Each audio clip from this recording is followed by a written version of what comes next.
This is the School Success Podcast, a podcast for school leaders to learn from other school leaders what's working and what's not, and to get inspiration and encouragement, as well as strategies to grow school enrollment, connect with families, retain teachers, recruit teachers, and everything in between. You guys are heroes, and I cannot thank you enough for pouring into this next generation that's coming behind us. My goal is you will take at least one thing away from every episode that you can take back to your school to make it better than it is right now. Please enjoy the School Success Podcast.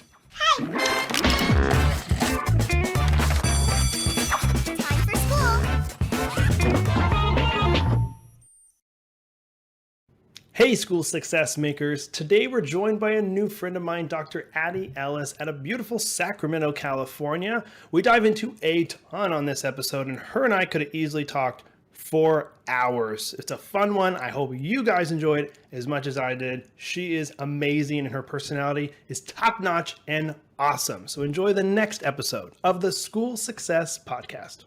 Well, hello, everybody, and welcome to another edition of the School Success Podcast. I'm your host, Mitchell Slater. I'm joined by a new friend out of beautiful, sunny Sacramento, California. It is Dr. Addie Ellis, who is the Director of Student Services at Natomas Charter School over there in Sacramento. We did a ton of talking before we started recording. She's awesome, and she's got some cool things that she can share. Only if she wants to share, but some things that took place in the 80s, the 90s, the early 2000s, some crazy facts. Actually, I think she should share them, but I don't want to take any thunder away from her. So I'm going to pass it off to her. Addie, welcome to the podcast. Please introduce yourself and give everybody a big warm welcome. Thank you so much for having me. I am, as you've already said, Dr. Addie Ellis. I'm Student Services Director at Natomas Charter. However, what's more important is that I have been an educator my entire life. I cannot remember a time from kindergarten to now that I was not an educator. I was the child that drove everyone crazy because oh no, I know the answer. I can carry the books. I can answer that question. I can counsel you. My first career was a counselor, and that is how I still see myself, is very much a counselor, then a principal, and then I was a professor for a little while. I taught the psychological perspectives of gender and social cultural foundations of how we as society and as educators really need to look at all aspects of society and human beings when we're teaching. And then I'm student services director now. So I've done it all. I'm a grandma, I'm a mom, I am a researcher, advocate. What else is important to know about me? I climb mountains, and when I say I climb mountains, I don't climb little mountains. I climb 𝐀𝐝𝐿imanjaro because I'm afraid of falling to my death. So I climb 𝐀𝐝𝐿imanjaro to overcome that fear. Okay. And that's it. I don't think there's anything else to know about me. Man, well, I got some because I learned a few things before I got in here and started talking with you on the recording. I loved all of that. One of the things that stood out to me that I thought was a fun fact, as I'm recording this is, probably months before you guys are actually hearing this recording, I currently technically have COVID. I had it, tested positive a couple of days ago, but feeling way better today. So her and I were talking, and she's like, well, I haven't been sick since 2002. And I was like, oh my gosh. So I would love, just for fun, because I thought that was really entertaining. Addie, tell a little bit about that. I know you're obviously a health nut, and just kind of you're sharing about what you have at your house and all that stuff. So how would that take place? So, 2002, I had some type of crazy pneumonia that the doctors had never heard of before, but I was really sick. And that's the last time I've been visibly sick. I don't eat meat. I haven't eaten meat since January 9th, 1990. Yes, I remember dates for everything because they're usually associated with something else. So January 9th, 1990 was the last time I had meat. I grow my own food, so everything is out in the backyard. And that was a COVID discovery. I didn't know I actually love gardening. I couldn't do anything else. I started growing my food, and so we're going on. We just finished our 24th month anniversary of COVID. So I've been having a garden for 2 years. So I have my winter crop I'm closing out. Spring, summer garden, I do all my own fruits, and so winter time I have citrus, summer I have all the berries, and I only drink tea and water. I do my own teas, so I have mint and lavender and chamomile. So I do take care of myself, and part of that is because as educators, it's so easy to get caught into the loop of being unhealthy because we're doing a lot and there's a lot of stress. I had shared with Mitchell when we were offline that when I was working on my dissertation, I survived on Cheetos, wine, and white wine and tea. But that was pretty much it because stress makes us do comfort food. Oh, and I forgot French fries. Even now, French fries are an important part of anyone's diet.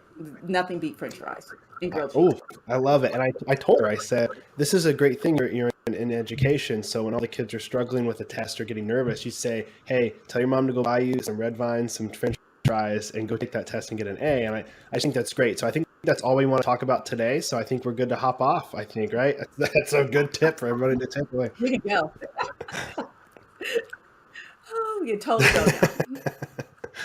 Well, so obviously you got your doctorate. You're obviously very well educated. You've been doing this a long time. You mentioned loving to do hiking. What else do you like to do? Tell me maybe a little bit about Sacramento. What other things you like to do for fun? For fun, pretty well. My backyard is lovingly called Narnia.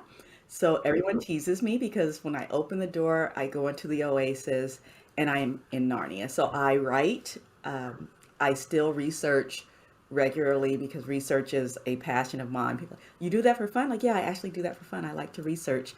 Hiking is my jam. Going up high, and there's something about the higher altitudes releases every stressor and reminds me of how small I am in this larger universe and the responsibility of taking care of our planet.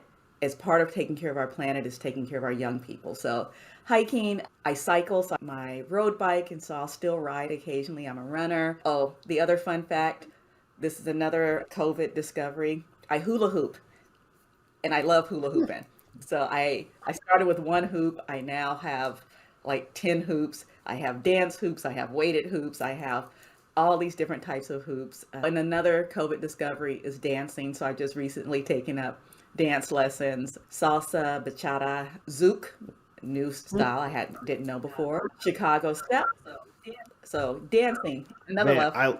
I love that you're not just like go to school, come home, Netflix. I like that you're doing something, you're staying active. Obviously, you're eating super healthy. I do want to, when we're done, please text me a picture of your backyard. Like I want to see this Narnia thing, and I want to see and I'll send you one of ours because, like I said, we just put our garden in. The okra came up, the spinach, the lettuce. What else I put in there? Tomatoes and peppers. They're all coming in. I'm like, yes, like so excited, and it's just like very satisfying and very rewarding to like have your own stuff that's grown from the dirt you put in the yard. It's really cool. So I want to see yours though. I want to see this Narnia backyard there in California. Awesome. Well, I would love to hear a little bit about your charter school. And before we dive into some of the questions, just maybe give me a little history of how you ended up at the charter school that you're at, and just a little bit about the school in general. So Notomis Charter School is actually one of the oldest charters in the state of California. It was founded in 1992, and that's when the charter law passed. We are Charter School 19. And the reason we are 19 is that all the charter schools came on the same day. They put them in alphabetical order, and Notomis was number 19. We are one charter, but we have 5 academies. We have an elementary school that is TK5. It looks like any other elementary school that you would see on the street. When you walk by it, you wouldn't know all the awesome things that happens inside. It's TK5. We have a K8 homeschooling academy. And although it sounds like homeschool, everybody's at home and you go to them, like we're actually a site-based homeschool. So the parents are the primary educators. They have credentialed teachers who support them in educating their children. We provide all of the services. I'll talk about that a little bit more. So that's 1, 2. We have a 6-8 project-based learning academy, a 6-12 performing and fine arts academy. It is our largest academy. We have a full state-of-the-art theater. We just finished a production of In the Heights that was phenomenal. I don't even have words for the level of talent that our students have. It shakes me every time. Like, wow, you're in high school? You're amazing. And then our last academy is a 9-12 early college academy. So it's hybrid learning. The students attend courses on site. Think of it like a community college where you do your lecture and your lab. So their lecture would be the virtual online portion, their lab would be where they come on site, and then they also courses at the community college through dual enrollment. So the goal is that they have their community college credits, so their undergrad credits, a certificate of whatever college career tech course they want to have. They can have a certificate in that area. But really, when we consider many times young people who traditionally don't access higher education, it's not because they can't, it's because they don't believe they can. So the early college model, and they're all over the nation, the early college model allows young people to know they can do college. And it's a supportive environment. So you have your high school teachers, counselor, principal who are still cheerleading you and helping you learn, how do I talk to my professor during office hours? How do I study? A lot of the things that others learn by trial and error, they get a supportive environment while they're still in high school so that when they get to college after high school, either as a freshman or having enough transfer credits to be a junior, they already know how to do college and do it successfully. So those are our 5 academies. When I look at the commitment of the educators that are there, because it is hard work from an administrative team to navigate all these 5 academies when you have one school. So there's different personalities at each one, and we want to still keep that one school feel while allowing each academy to be independent and kind of have its own personality. It's like having 5 kids. Each child we love for their uniqueness, but you're still one family. Man, well, some follow-up questions for that. Are you guys all on, one piece of property or one building? And 2, how big is your enrollment between all of those different family members? Yeah. So we have 3 school sites, our elementary school, but we're all within a 5-mile radius. So our elementary school has its own site, our homeschooling academy has its own site, and then the others share a site. So the 612 Performing and Fine Arts Academy, the 6-8 Project-Based Learning, and the 912 Early College Academy, they all share the same school site. We have enrollment of about 1,900 across all 5 academies. So we essentially operate as a small school district. We have our executive director, who would be that superintendent position, myself as director of student services, my counterpart, director of teaching and learning. We have a director of budget and finance. That's really our district office function and administration. And then each academy has their principal. The 2 largest ones, the elementary school and the Performing and Fine Arts Academy, they have associate principal or assistant principals at their sites because it's a lot to navigate when you have 600 kids on site. That's a lot. So 1,900 students. And is that even full capacity, or you guys have room to grow? We have some room to grow, but not too much more than that. And most of our growth will occur in our early college academy and our homeschooling academy. The elementary school is pretty well maxed out at 600. However, in California, we do have a new bill that was passed on universal TK. So we will be expanding our TK enrollment, which will grow our elementary school as we expand TK. And then at the high school, we might grow some, but we are somewhat constrained by our site and wanting to make sure we're providing the best services for the students. We have a full inclusive education department, which is also known as special education. We have rebranded to inclusive education because the stigma that's associated with you are special ed, and trying to move away from that, because all of our students, actually anybody in society, could qualify for special education because everybody got something that's wrong with them. And I'm putting wrong in quotes. Everyone has a learning challenge that they're learning to navigate. And so for students who qualify for special education, it's not because there's something wrong with them, it's because they learn differently. They need some modifications or accommodations to access the learning. And we, as a school, are mindful of not stigmatizing their need to learn differently. That's good. I love that. And I think that's, well, I guess the question for that, is that just your school doing that, or is that a California thing for trying to rename that? So I've seen some trends nationwide. I have not heard it in California. Diversity, equity, inclusion, social justice, and education is is a responsibility that I feel I have as an educational leader. And the more I'm able to use those terms, the more that I'm with my counterparts and we're using the terms inclusive education, or I, I don't know, I would like to just not call it anything and just say we're teaching kids. And some of our students might have an individualized education plan, some might have a 504 plan, some might not have anything at all. We just teach young people. That's what I want us to move towards, but I know society needs labels and boxes to put things in, and we're not ready to I get think rid we're of on the the right track, boxes. though. I really think we are. Well, that's exciting, and so I think it's a perfect segue into you got 1,900 students, so that's a lot. There's got to be some challenges. So I would love to hear, what are the challenges you guys are kind of up against right now, and then how are you combating those challenges? 'Cause I know there's people that are listening in.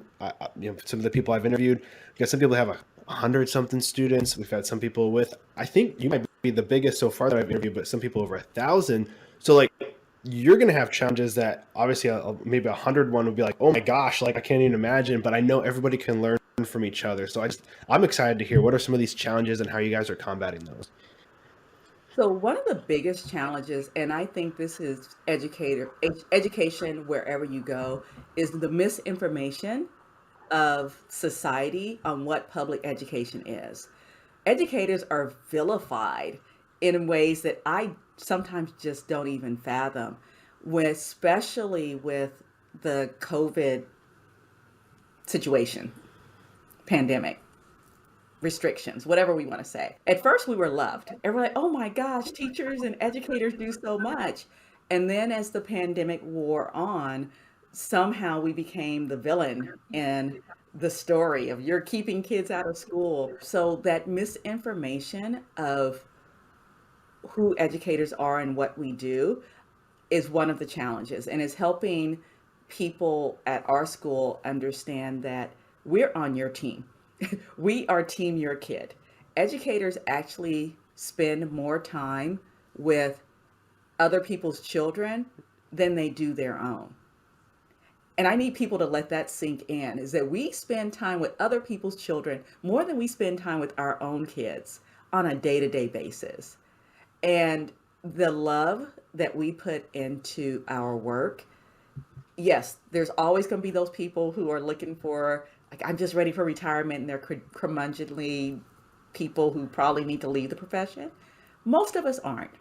Most of us got into this work because we love what we do.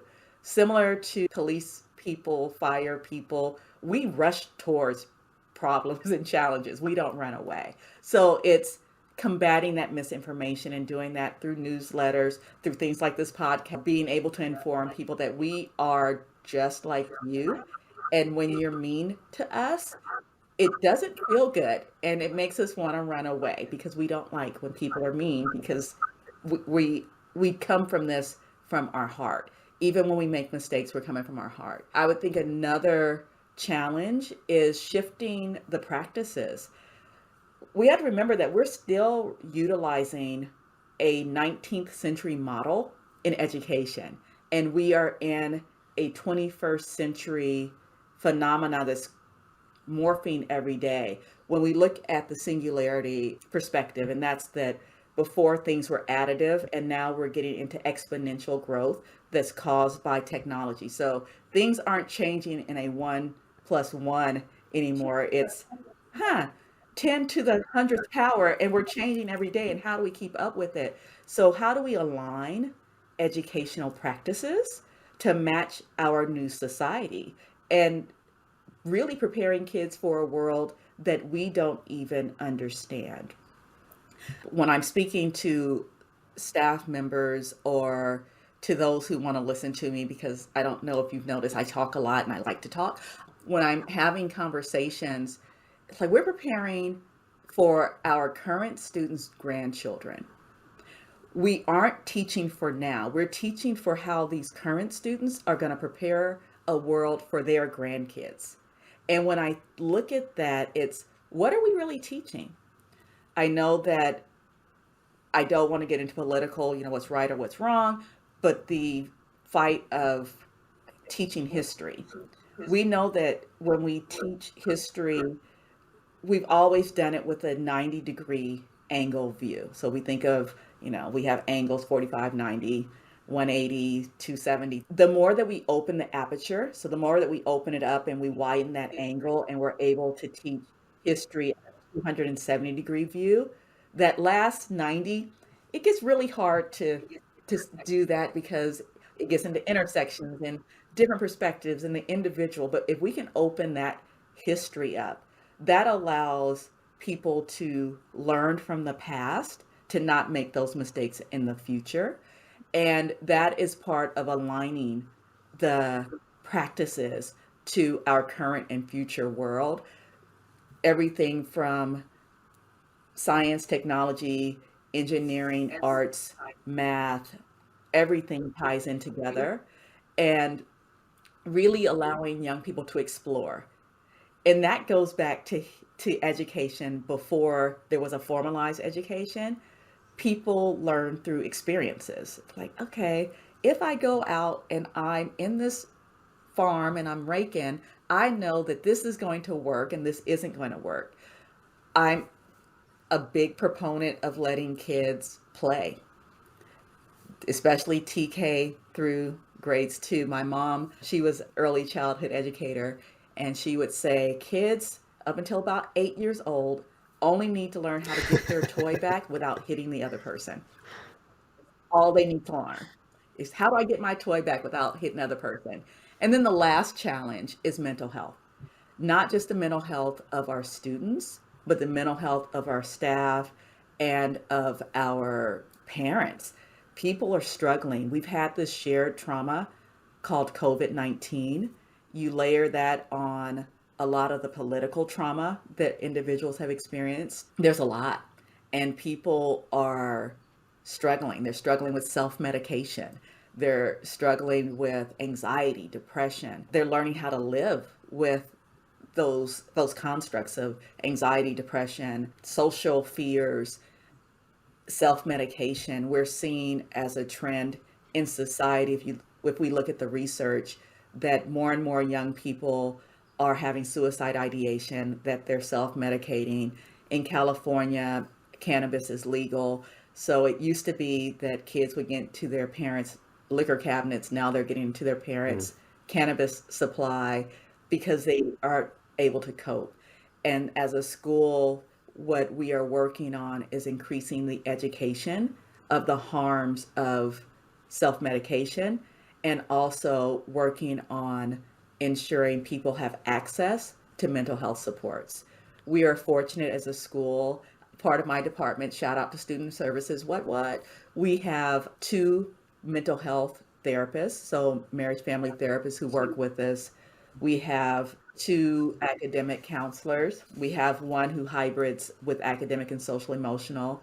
Our elementary school has a full-time counselor there.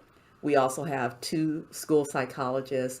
I'm in the process of hiring a 3rd. We are in the process of hiring a behaviorist because we're seeing that young people's behaviors have shifted from pre-pandemic to now. And so really having a comprehensive support team. I'm also working on having social worker interns that can help with the larger family case management support, because in many instances, it's not just the young person who needs the support, it's the full family that needs assistance in navigating life. And we are working with an organization that is a mental health concierge service. So it's like they call themselves the Uber of mental health. You put them in contact, they do all the hard work for the family of finding who's the mental health provider who takes their insurance, who has an opening, and then connects the 2. So those are all the things that we're doing to combat those challenges. The 3 challenges misinformation in the world, the shifting of practices to align with our current and future world, and the challenge of mental health and Man, self-medication. I appreciate you giving the recap there too of the three, so people can remember those. To touch on that third one, if you got a school that you mentioned hiring the different roles, behaviorists and all that stuff, if there's a school listening that's too small, they can't hire that, what would you recommend that they do? I mean, you mentioned this company, it's kind of like the Uber. Is there something else that you encourage them to do? Maybe somebody in their school needs to get specific training to help if they can't afford to bring on a full-time person to do that, because obviously other schools are, I would assume, have the same issues as well, but they can't go out and hire 3 or 4 people right off the bat. What would you say they should do? I would say look at your budget and see how you can realign things. So that would be first, to see if you can actually do it. Second, if there is a university or a community college nearby, connect up with those organizations. One of the challenges of education is that we've always siloed ourselves into, we have to do it alone. We have to solve all the world's problems. No, link up with nonprofits, community colleges, universities, because there's people there who can provide the services. I had mentioned the social worker interns. So I talked to one of the nonprofits and they're looking for a placement for their social workers and they just need space. And like, I can do space. I will give up my office if they need to have space, but they'll do everything else. So they will supervise the person. They'll take care of any type of salary and benefits for that individual. All I have to do is provide the space. And it's a matter of being creative. Talk to some of the larger schools. When I was a counselor 6,925 years ago, yes, I am that old. When I was a counselor, I would often volunteer my time at some of the smaller schools after hours. So if they needed a parenting class, I would volunteer to do that. I'm committed to our community. If we think about it, education is the only field that touches every other field. We train everybody. Ooh, that's good. It's why it's one reason I love doing this podcast. One is I'm a huge fan of you guys, all the educators out there, because it's sometimes, like you already mentioned, a thankless job, which I wish it wasn't that case. Of course, I love parents that are passionate, of course. I want you to be passionate about your kids' education, of course, but you got to know, like, it's not like they're doing it to become millionaires like these teachers. We got to give them love, give them thanks. And I mentioned this already probably 2 or 3 times on other podcast episodes, but one of the things I do with my little guy when we take him to his school is I ask, like, hey, what's your favorite coffee? And the people are like, oh, I like Dunkin' or like, whatever. And so multiple times now, I just bring coffee I do for the 3 office staff and the 2 teachers, main teachers in his room. So like 5 coffees. I think they're $3 a piece, $2 a piece. So it's like $10, $15. You just bring coffee every once in a while, and you just see the face like, oh my gosh, like, thank you so much. And it just, you can tell, like, it's so small, but it's like you took the time to think of it. And so anybody out there like that's listening, I mean, mostly it's school leaders, of course, but like, buy people coffee, or buy, if it's Miss Addie, bring her some zucchini and squash, in the morning. Go like, here's your vegetables for the day. So, but there you go. Yeah, just those little things, man, they go a long way. I know, just being knowing that people actually see what you're doing. It's not just like, oh, this is your job. Like, well, yeah, it's my job, but I still would like to be thanked for the job I'm doing. Yeah, Yes. that's good. Oh, well, we're going to jump right into the next section, which is my favorite section. And it's the guest's favorite section. This is where you get to brag. You get to brag all about your school. I know you guys are doing a ton of awesome things, but share some of the things that are just going super good that you could share. And then maybe other people that are listening could be like, dang, I want to do the same thing that they're doing. The first one I'm talking about is really boring, but I'm going to brag on it because my team and our superintendent did this, so our executive director did this so well. In California, I'm in the state capital, I'm in Sacramento, but in California as a whole, we educators had to take on the role of public health during all of the COVID restrictions. We navigated every public health order well to keep our students in school, and we did it seamlessly. From the early days of the pandemic when it was distance learning, we pivoted and we were photocopying things and being online. And I did home visits with the physical distance, but I would still go to homes. And we did that well from March 13th, 2020 to bringing our kids back on April 1st, 2021 is when we brought them back. And then starting this school year, August 2021. And just letting young people know that we support them and care, and we're still going to teach and learn. We focused on mental health to begin with, so just rebuilding relationships and connections before we jumped back into, I'm putting hard academics in quotes, before we jump back into the academic section. It was, how do we build community? How do we focus on community? So we did that well. It's like, we're going to build community before we jump in and say you need to do homework tomorrow. So that was one thing that we navigated well, and that I'm super proud of our team, and bringing back really more challenging concepts and homework and accountability for both our students, staff, and parents, adding that on gradually instead of throwing it at everybody. Student-centered policies, procedures, and practices. I know that some of my young people get frustrated because I ask lots of questions. My department, Student Services, if you think of teaching and learning as everything that the kids learn and how they learn it, Student Services, I feel, is the most important role, because we're looking at how we are socially, emotionally prepared. How do we have accommodations? How do we structure things differently to meet the needs of young people? I'm an old youth developer. Back in the day, I used to do youth development work, human development work as in a nonprofit. I took that into education. So with my young people, they have to sometimes give their opinion. I need to know, how do we do these policy, procedures, and practices well? You might not always get your way, but your voice matters. And I have focus groups.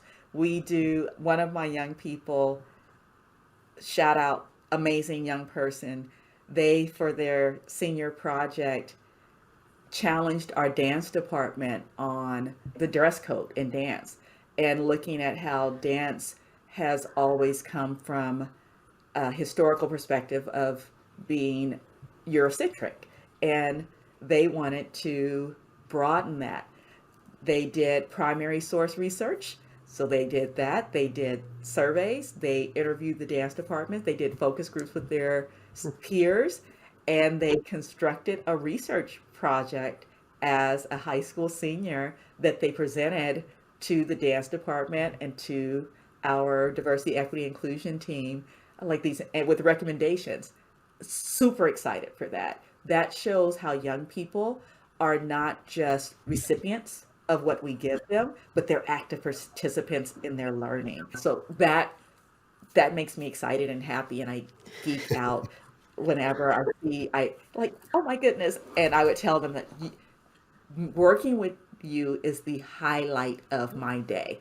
And we would meet bi-weekly, and the student would bring their project and the progress. Like, you actually are doing better at bracketing yourself from the research than some of my grad students who are passionate about. Student was able to separate themselves and say, nope, I'm going to look at this as unbiased as possible. I'm going to just look and see what the data says, and that's what I'm going to report. Super excited. I don't know if you can tell, but super excited. And then the last thing that we're doing well, I touched on with the navigating public health guidance, is we are building a community. That's not saying we're doing it perfect. I have parents who think that I can't stand them or their children because I have boundaries. What in my email signature line for work, it says something to the effect of, I respect personal boundaries.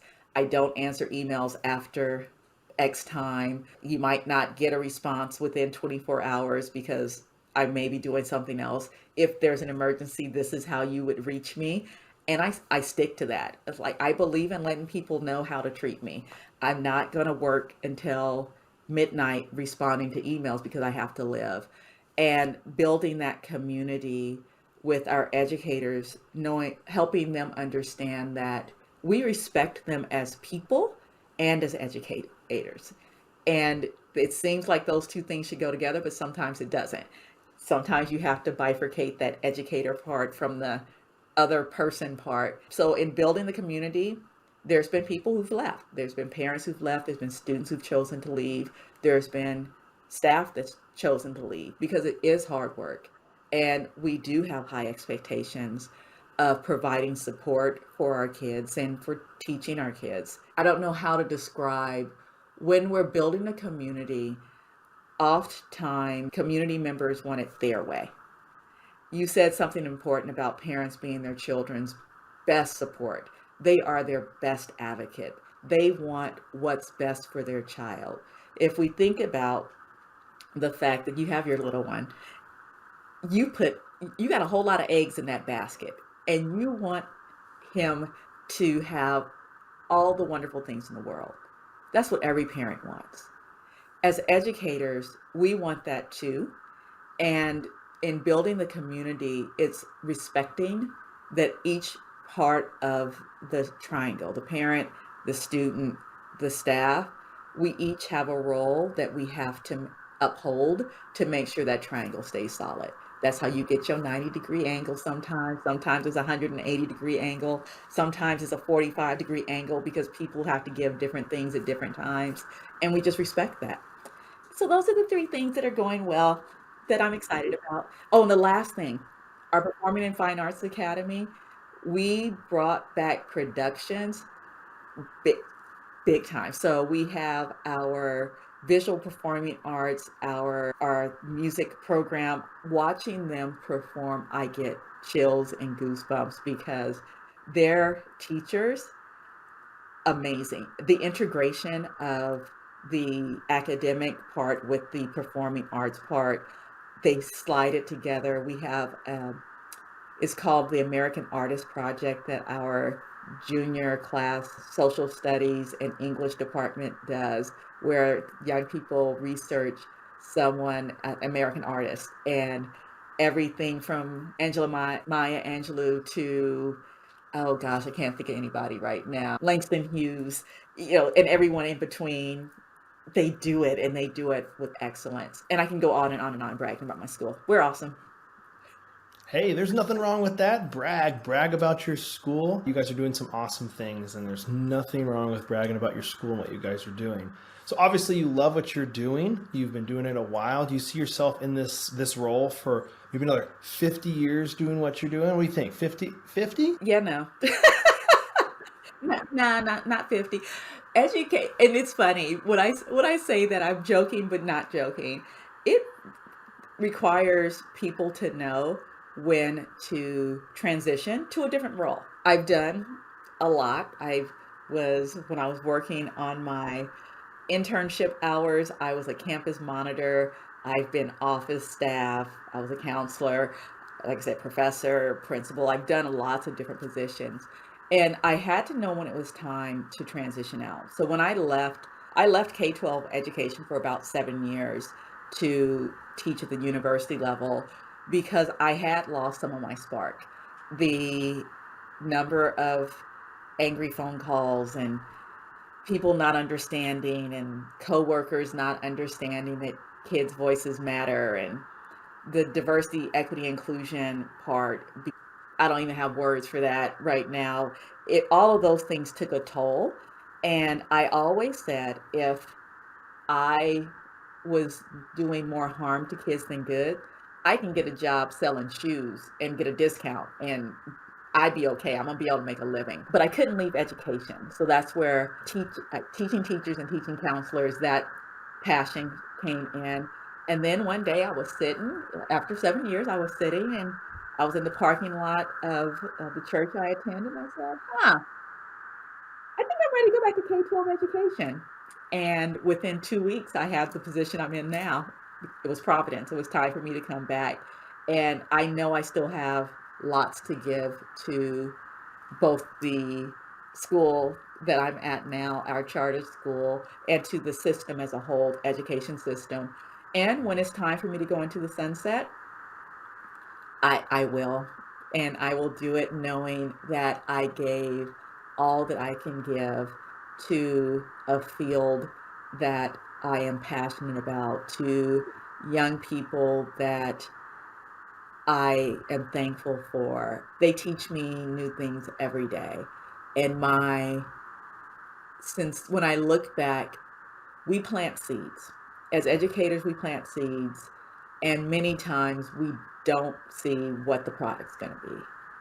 And I'm fortunate with social media now, I'm able to connect back up. My young people connect back up with me and seeing the great things they're doing and them attributing it to something that I did or said. One of my former students is a counselor now, and he shares like, oh yeah, I say this just like you. Like, man, that is, I can't ask for more.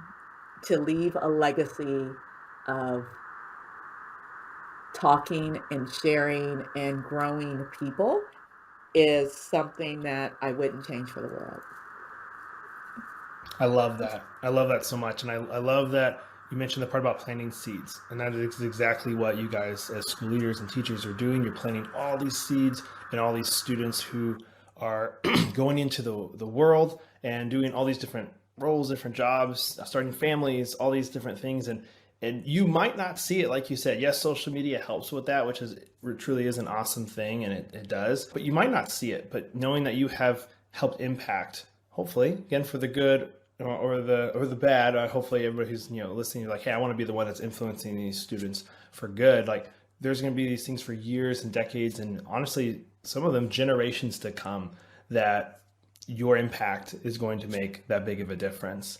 And as we kind of turn to wrap the podcast up, I wanted to ask you one final question. If you were to give a piece of advice or wisdom for any of the school leaders listening, what would that be? Use your power wisely. We have a lot of power. We have the power to help young people soar or for them to crash. One of the things that's been shared with me over time is many times parents have had bad experiences with educators. That's why they dislike us.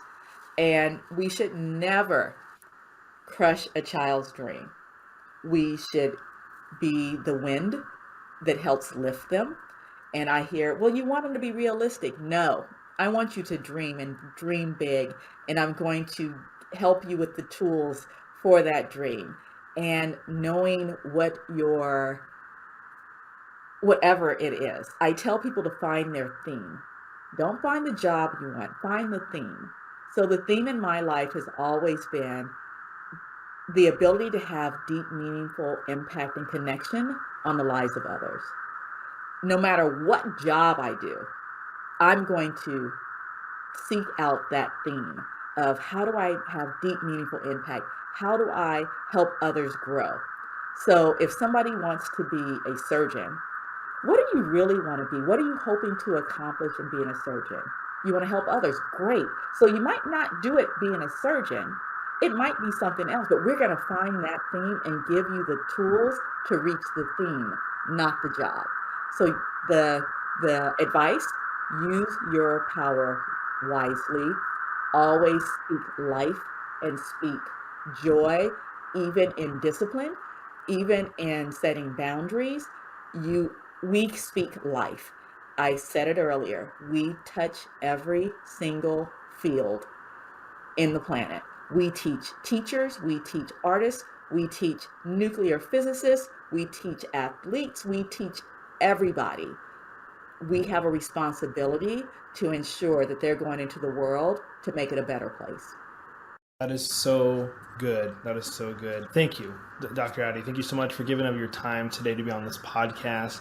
And just a huge shout out to you, because I can tell from you have passion for this. I can tell it from your voice, from your smile, from what you're doing. I can tell that you love what you do. You love students. You love the next generation.